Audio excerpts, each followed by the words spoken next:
Today's episode is brought to you by DeSanto Propane. DeSanto Propane is 4 generations strong as a trustworthy family-owned business with unmatched customer service. Go online at DeSantoPropane.com for more info or call toll-free at 1-800-752-4574. Since 1937, the difference has been DeSanto Propane.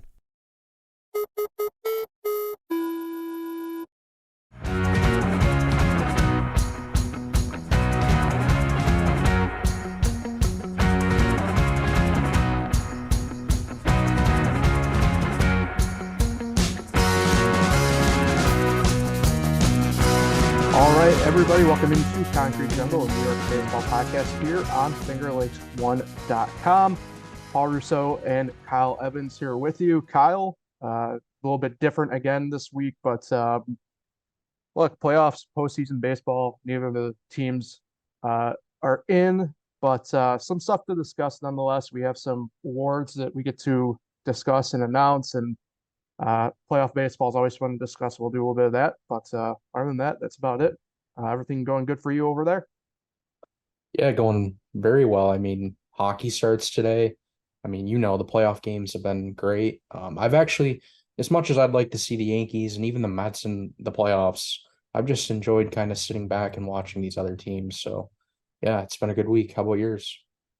Yeah, can't complain so far. A little bit, it's finally starting to feel like fall officially here, I guess, with everything going on. So, but looking out the window, not much you can do this time of year. So, but yeah, you're right. It's always nice, I think, when you don't have to necessarily have the worry of one of your teams in the postseason. Kind of takes a little bit of the weight off the shoulder, I guess. But yeah, I mean, it's fun. We'll get into that obviously here in just a minute. But let's begin. All the minor league awards and stuff like that have been announced for the prospects and teams.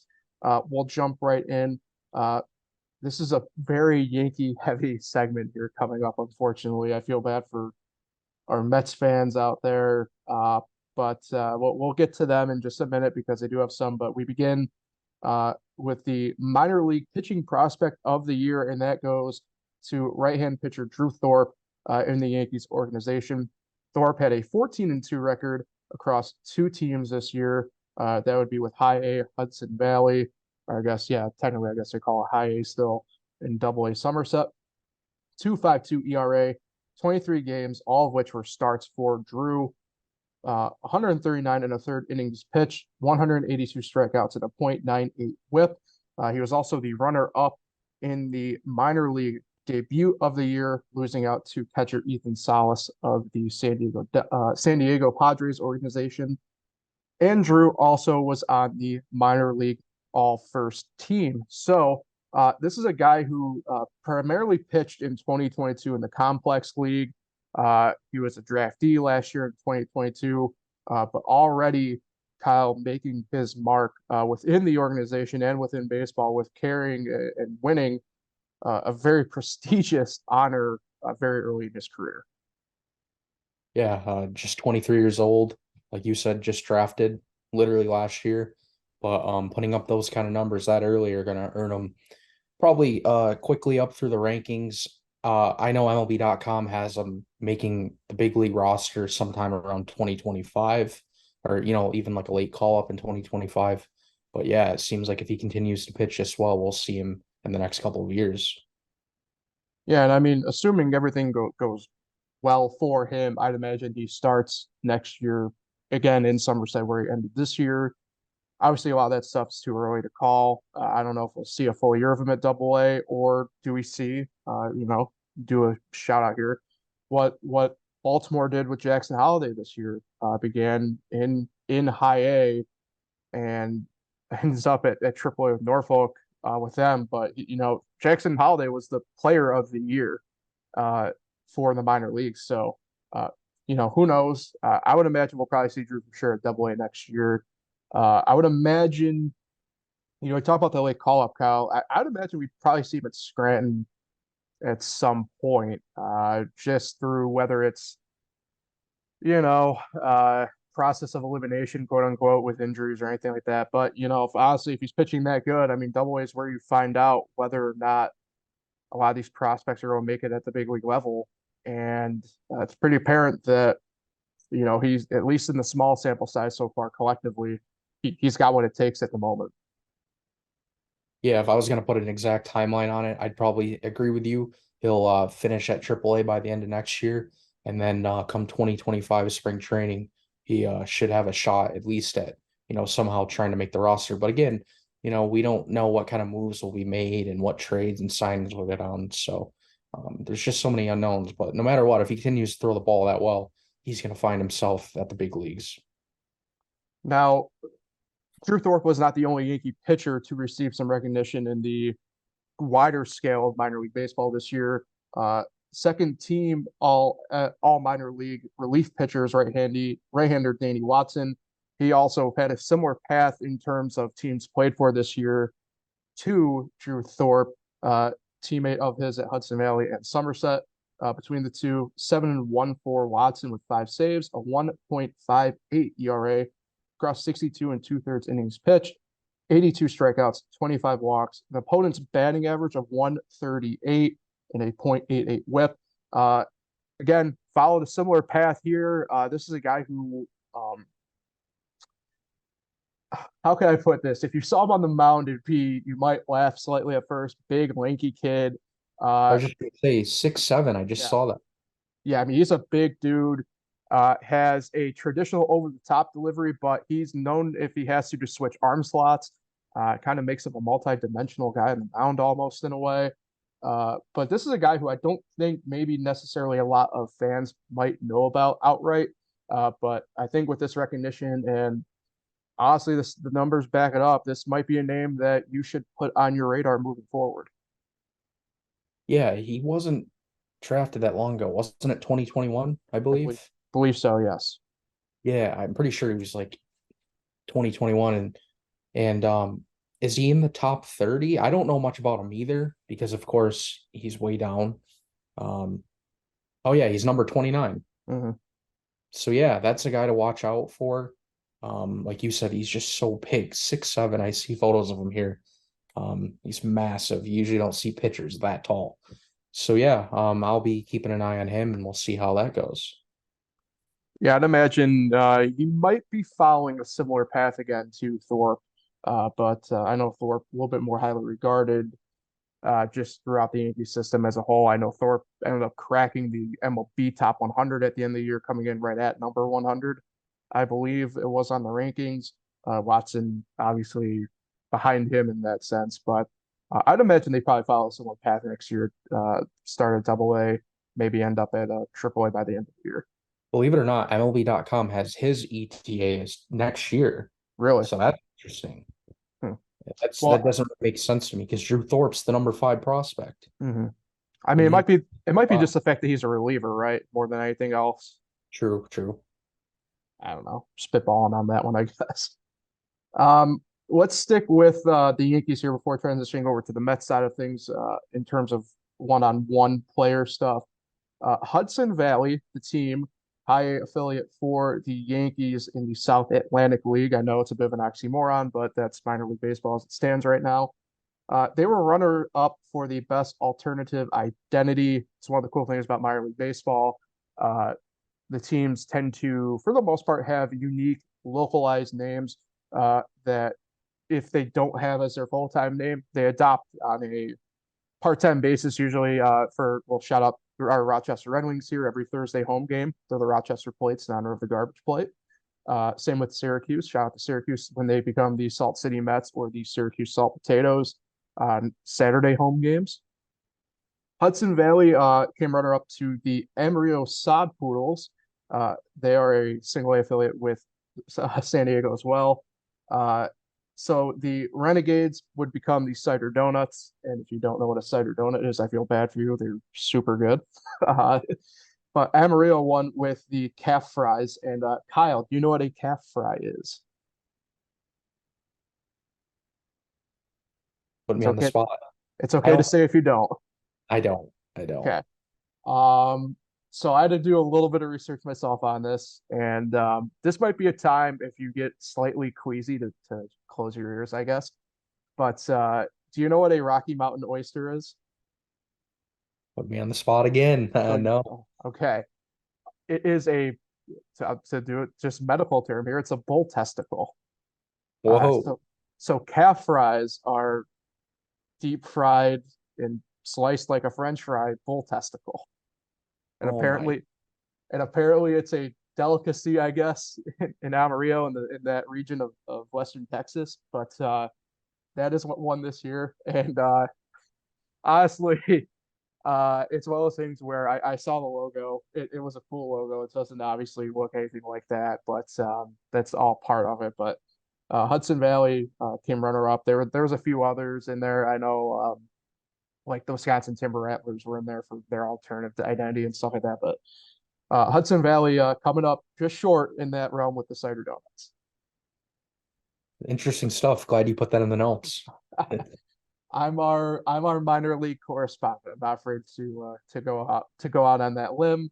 After all, I was the guy who made a point of vacation at one point this summer to visit different minor league stadiums. So there's that. All right, the Mets did have one player crack into the all-team ranks in minor leagues, and it was shortstop Jet Williams who cracked the second team all minor league. Played across St. Lucie, Brooklyn, and Binghamton this year. 268 average, a 425 slug with a 451 on base percentage in 121 games. Had 13 home runs, 55 RBIs, 81 runs, 104 walks, 118 Ks. But this stat right here is what gets me excited if I'm a Mets fan as well.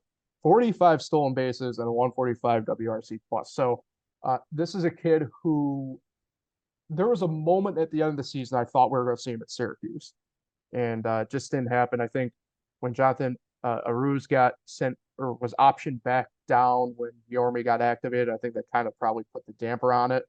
But Jet was a big part of that Binghamton team that actually went to the Eastern League Championship Series that ended up losing to Erie.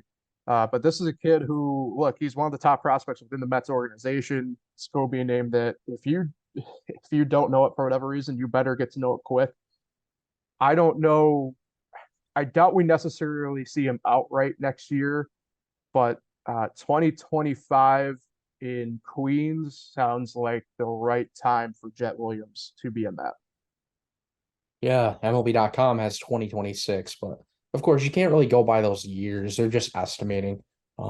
Sometimes guys just run through the minors because they're playing so well. And I think that'll be the case for him. But what I find interesting about him, this is kind of random, but he's 5'6". Yeah.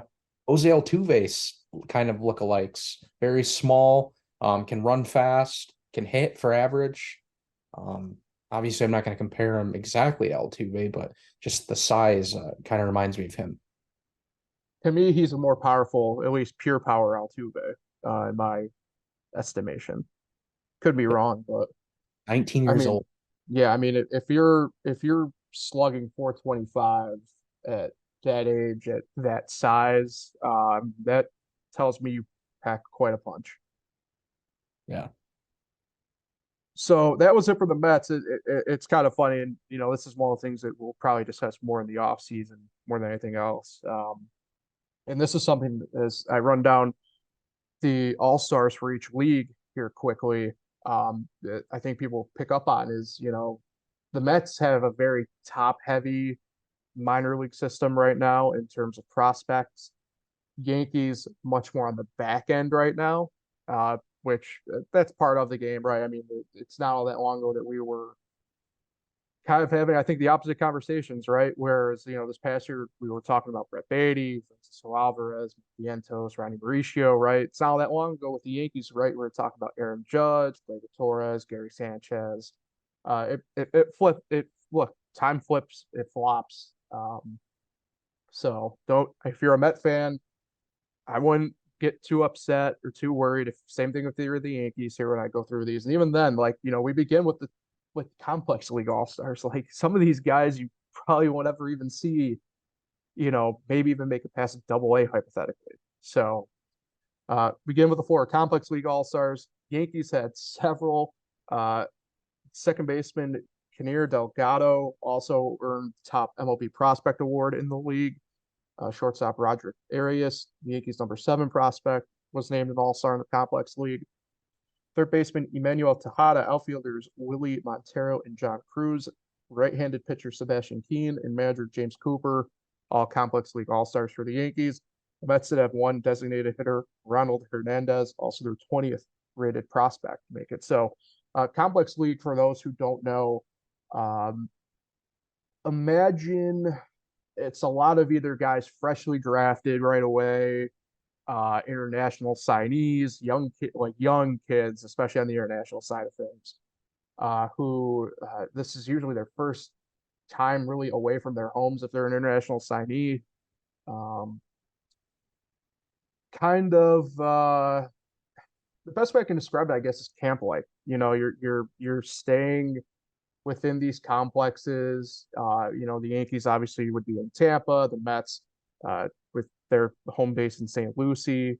You know, you're playing a lot of people more your age. Rarely do you see, I mean, every now and then you get like rehab guys down there, but you're predominantly just playing people your age and getting used to the North American baseball style. On the national side, if you're a draftee, you know, this is more or less your first crack at seeing, frankly, probably more top end talent than you've ever really probably had to face in terms of raw talent. So it's a more or less a melting pot of young kids really trying to find their way. Yeah, for example, on the Yankee side of things, we saw Frankie Montas get sent there before he got activated. And I'm just wondering how many of those guys you just named took him deep in the at the complex. No, I'm just joking. But yeah, I don't really know many players, of course, down there because, like you said, they're drafted right away. It's so hard to keep up with all the minor leagues and stuff like that. But yeah. Yeah, and so from there we move to regular single A ball, the Florida State League. No Met player from St. Lucie made it. We do have a couple from New York with the Tampa Tarpons. Shortstop Jared Cerna, he's the 20th prospect in the Yankee system. Catcher Omar Martinez and starting pitcher Brock Selvage made it. He's the 13th rated prospect for the Yankees. Transition over to High A, the South Atlantic League. A couple people from the Yankee side of things with Hudson Valley made it. Pitcher of the year in the South Atlantic League was Drew Thorpe. He also made that. Starting pitcher. See, I'm crossing over my notes already here. Relief pitcher Jack Neely also made it for Hudson Valley. For the Mets, they had one pitcher made it. A reliever from Brooklyn, Paul Gervais. Thorpe, the only rated prospect out of that list in terms of high A. So crossed again all these single A affiliates, more of Yankee heavy than Met heavy. Good stuff. Yep, let's move on to the Eastern League All-Stars. That's Double A, so for the Yankees Somerset, that's Binghamton. Pitcher of the year in the Eastern League was Richard Fitz for Somerset. Top player of the year honors goes to Jason Dominguez. So obviously Fitz and Dominguez made the All-Star team as well. Dominguez, number 2 Yankee prospect, Fitz, number 12. And Clayton Beeter also made it for the starting pitcher slot, 16th rated prospect. For the Mets, with Binghamton, starting pitcher Christian Scott made it, 12th rated prospect for them. And obviously, this is the main one, right? Double A, like I said, it's where you find out with a lot of these guys, do they have it? Do they not? Obviously, we know that Dominguez has it. You know, obviously, spot time with the Yankees at the end of the year. Clayton Beeter's probably the other bigger name that I think more general fans probably recognize out of this, but Richard Fitz and Christian Scott, both guys who, you know, they hit the unfortunate spot of they're so good that they probably would be the hypothetical trade bait for a lot of teams, but both very good, both guys who I expect probably will crack AAA to start the year next year, all things considered. And like I mentioned, I mean, Scott part of the team that went to the Eastern League Championship Series. Double A this year, especially in the Eastern League, if you made this All-Star team is good. Now, I'm going to peel back a little bit of the onion. Kyle, you know this, but probably our listeners and viewers maybe don't necessarily. I went to college in Erie, Pennsylvania, where the Erie Seawolves are, the Double A team who won the championship. And they were loaded with Detroit prospects this year. I mean, Colton Keith, who got player, I think it was like performance of the year. He had like an absurd game. Look, if whoever won that AA series this year is well deserving. But to make this all-star list, and it's loaded with guys, especially from Erie, Akron, who was Cleveland's affiliate, to make the all-star team this year in AA, it's quite the feat to do so, given the amount of players and the amount of talent within it. Yeah, the talent nowadays is unbelievable. And I just want to add something on Clayton Beater. I thought we could have seen him get called up Yeah. with all the bullpen injuries the Yankees had. There was a chance I thought we could have saw him in the last week, but I think we'll definitely see him at next year, maybe even at the start of the year, which I would love. I think he's going to be pretty good in this league. Yeah, I mean, he ended the year in Scranton, so yeah, it's definitely possible. Speaking of Scranton, one International League All-Star at the AAA level, and that goes to Scranton Wilkes-Barre outfielder Esteban Florial.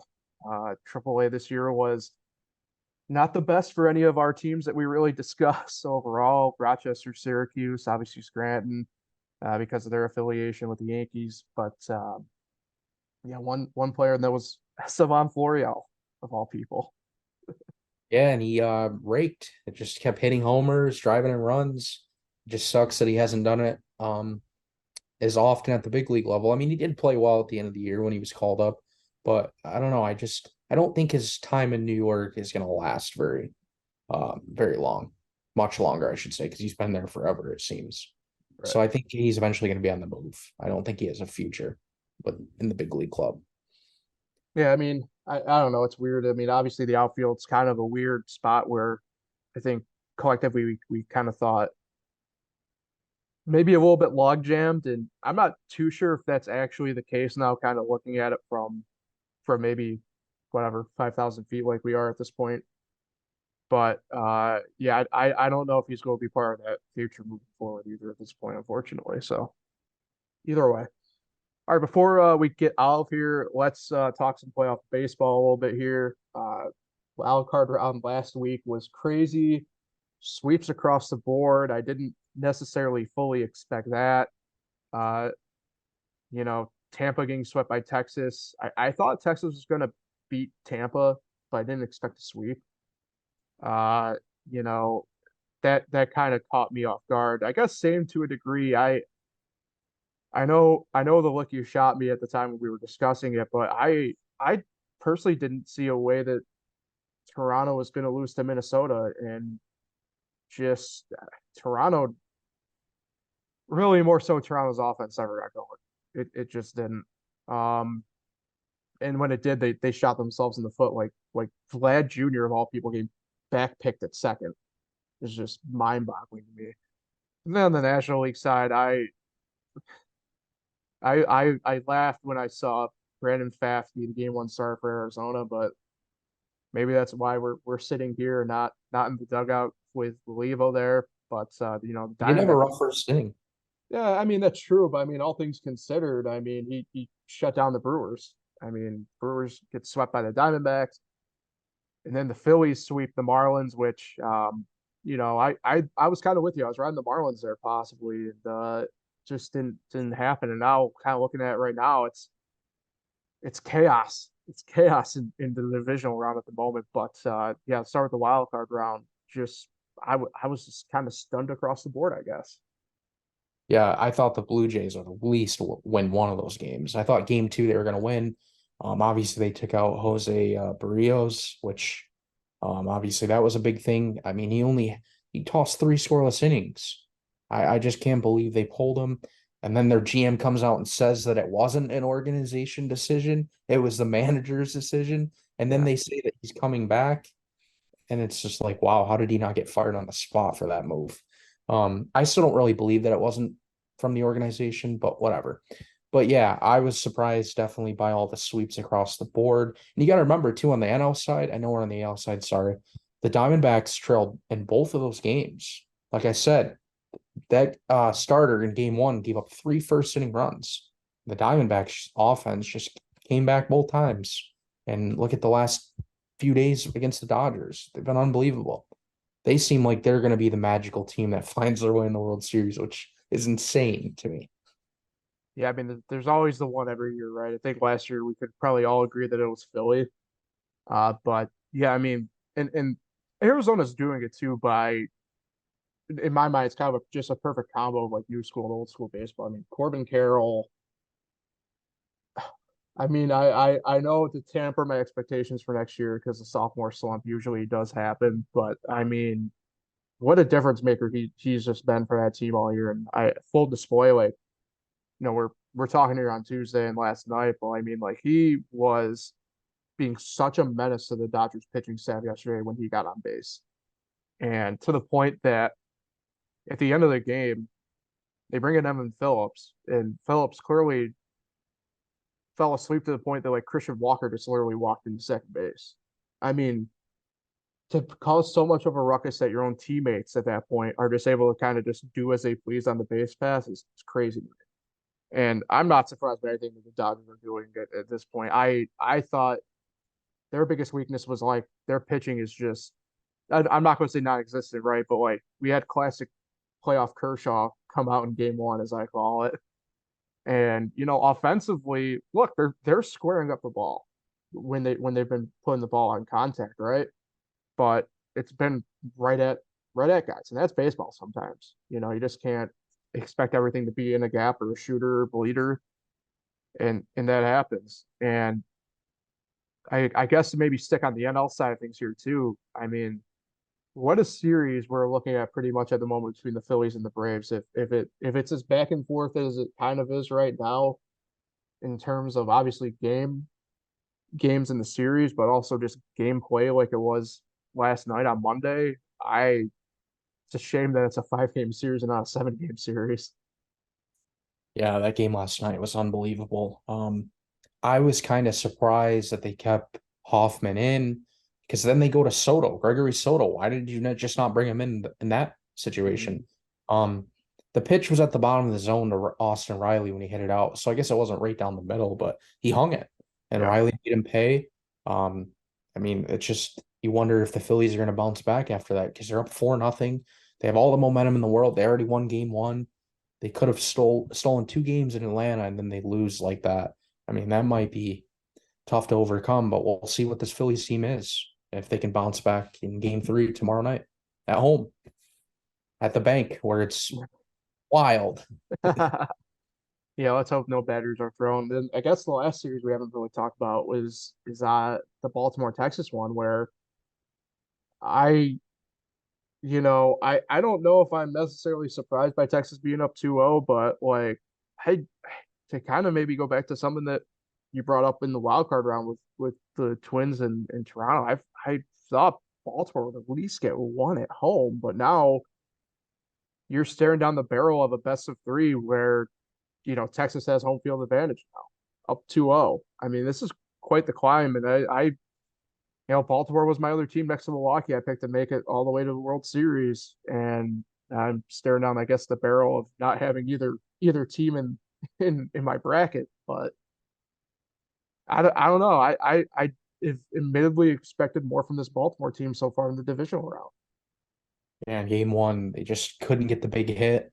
Game 2, they just fell behind way too early. And they did fight. I'll give them credit. They fought all the way to the end. They even scored runs in the 9th inning to make it a 3-run game, forced the Rangers to bring in their closer. But yeah, this team just doesn't look the same as it did during the regular season. And to be fair, even the Braves last night until they rallied for 6 innings, I mean, they looked lost at the plate. There was a time where they had not scored a run in 14 innings this postseason. And then all of a sudden something clicked. So we're seeing some weird things this postseason, especially from the teams that had first round buys. But I think this year, the playoffs are just so fun and interesting because you don't know what can happen. Like tonight, I mean, the Twins could take down the Astros and go up 2-1. I mean, that would be insane. Yeah. So yeah, I love the chaos that's going on. I do think the Dodgers are done. In fact, I'm going to call it. I think they get swept, which is crazy. And I think the Rangers complete the sweep. I do think the Astros still beat the Twins though. And what's the other series I'm forgetting? Let's see, Rangers, Baltimore, Phillies, Braves. Phillies Phillies, Braves yet? the year on that still. I don't really care who wins that though. I love both teams. All the players. Would be cool to see Bryce Harper, Vance, But then I love Ronald Acuna Jr. I don't know. I don't have a pick on that, but yeah, let's You're so both teams have fun, is what you're saying. yeah, let's go Snakes. Yeah, I mean it's kind of wild thinking because we'll handle I guess the housekeeping stuff right here quick. Probably no episode at the end of the week this week. Just unless we have some really earth-shattering news kind of happen. Uh, More or less, the reason why we didn't talk about the Epler thing yet is both myself and Kyle we agreed that until the investigation gets done, we won't go kind of near that just yet. We'll circle back to it when the MLB gets done investigating it. Uh, so at this point, we'll probably reconvene again, probably this time, well, recording here at about 1:45 at the moment, but probably reconvene about this time next week and discuss everything. But yeah, it's kind of crazy to now go back to the original point.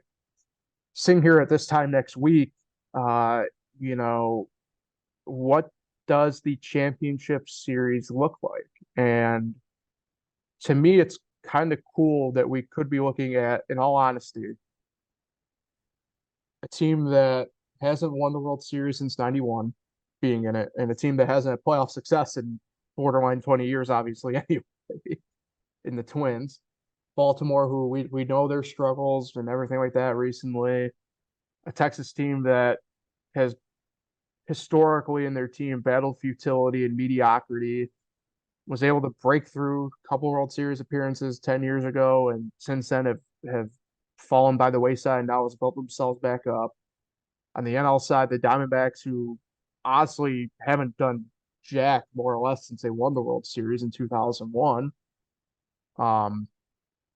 And a Phillies team that, like you said, Kyle, is kind of fun. And I'm not going to go into detail see about Houston or Dodgers or Atlanta in this situation, only because, they've had a lot of recent success and everything like that and everything. So we know what their deal is. So it's kind of cool looking at it from this angle that, there, in theory, the numbers say that we have a better opportunity to see a team end some sort of drought in some way, shape, or form than we do see a repeat winner. Two things for you. I saw this the other day. Did you know the last time the Rangers led a series 2-0, they lost 3 straight to the Blue Jays? Oh, that Yeah. series. Yeah. So who knows about the Rangers? I mean, different team, whatever, different year. And yeah, so what is your pick on the Astros Twins? Obviously the Twins can win the series, but what do you actually think will happen? Do you think the Astros will just win it? I don't I don't think they do the quote unquote just winning thing. I think their pitching in the series is a legit toss up. I don't think either team has a distinct pitching advantage. I think it comes down to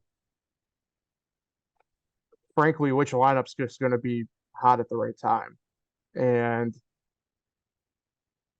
am I crazy to lean more Minnesota in that way? I think tonight they got the edge. If I'm Yeah. Houston, I'm not a fan of Christian Javier starting on the mound against Sonny Gray. No, And I mean Houston gets through Framber and Verlander, and it's not a knock on Javier. It's just he has just not had a good year, And after that, the way it sounds, game 4, even though the guys are starters, it sounds like it's going to be a combination of like JP France and Hunter Brown. And that's not good. The Astros. no, right. Like I just don't see that being a good good baseball move. Who was that Astros reliever the other night that really struggled? Hector Neris, Oh, right? I had probably Hector. Yeah, I mean the The guy's Astros been bullpen was notorious. the Astros bullpen was giving up runs. I was like, wow. Yeah, So I don't know. I hope Minnesota wins this, but it just seems like Houston always finds their way. yeah. But I mean, we'll see. Like Kyle Tucker hasn't hit his home run yet, and that's coming. And Jordan's gonna hit another one. Bregman and Altuve, how much they hit in the postseason. But I will say it is nice to see Carlos Correa hit against his former team. And oh, it's been a revenge series so far for him already. And I don't want to be that guy, but like seeing him kind of do that's been kind of awesome because I know there was some quote unquote, oh, it's just nothing but respect and love. But like if you're Correa, like, why'd you want to leave there in the first place? I don't necessarily think he necessarily did, right? But like, I think there's a lot of, and you can tell, right, because he passed not only Jeter but also Ortiz in the RBI postseason count in game 2, and you could tell how emotional he was just about that. But like, he's been high charge, he's been emotional this whole series, so I think that's carrying over. I mean, this has been a fun Twins team to kind of watch. I mean, and they're doing it without Byron Buxton, but they've done a lot of stuff this year without Byron Buxton. I mean, it's a lot of guys who I think, we got introduced to a little bit last year and now this year with, say, Royce Lewis especially, but, guys like Alex Kirilloff, uh, Jose Miranda, Edouard Julian. I mean, Max Kepler's had a nice little bounce back kind of second half of the year. It's a bunch of dudes who want to win, and that's a hard thing to stop this time of year. Yeah, and then you got like the weird rare home run from Kyle Farmer the other night. Right. I mean, it's everything. They're getting contributions from everyone. Um, they could use a little more from Donovan Solano, and I think he'll come around. He's a pretty good hitter. Yankee But legend. yeah, the Twins have been I guess a good surprise because I don't mind seeing them go through and win. Broke that long drought. Mhm. AL East still hasn't won a game in the postseason, so I That's kind of true. love that, and I kind of hope that stays true. Yeah, Got one bullet left in the chamber for that. yeah. All right, Oh, Kyle. So I think that'll wrap up Concrete Jungle then for today. I'll be seeing you later on this week, but for the viewers and listeners out there, we'll catch everybody next week. Like, share, subscribe, all the fun stuff. Major podcasts and platforms, find us there, YouTube, F1.com. And until next week, enjoy the postseason, everybody. We'll talk with everybody then.